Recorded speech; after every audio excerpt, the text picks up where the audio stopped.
Okay, so what we have here now is two more just regular circles.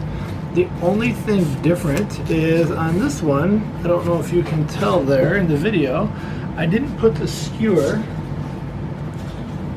right in the middle. I kind of offset it. So what this is going to do, it's going to do two things. It's going to turn, it's still going to turn our circular way, but now because the skewer is up here, it's also going to allow our creation to go up and down.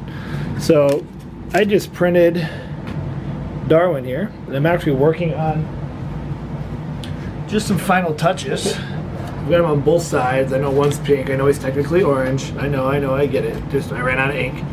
So what I did was I just cut a small little piece of cardboard, just like so, and I cut it so it's going to be in half.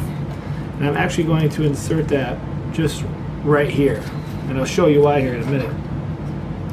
We're going to make it look like he's jumping from outside.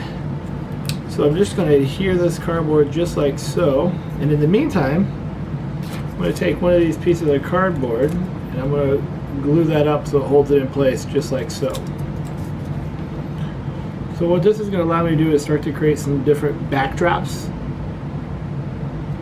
and different scenes. And so while we are learning a new way in terms of making our character go up and down as well as circular, I'm also showing you some different ways how we can kind of do some set design.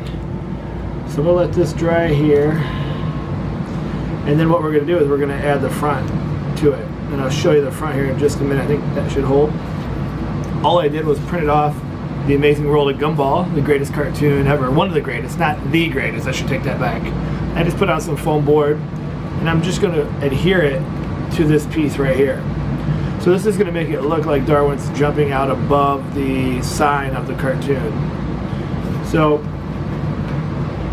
I'm going to stick some hot glue on here.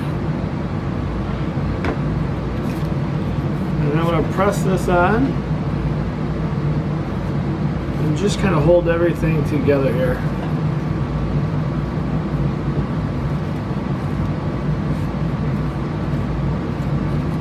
So all I'm doing is just kind of testing this to make sure I get it where I want it. So I might have to lower this for the sake of his arm here.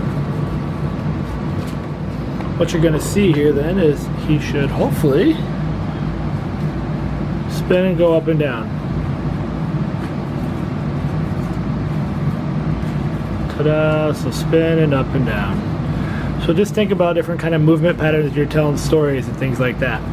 So something that happens here, you're going to see sometimes I get too much friction, and what's happening is this is spinning and it's not moving, it's getting caught just because of the groove.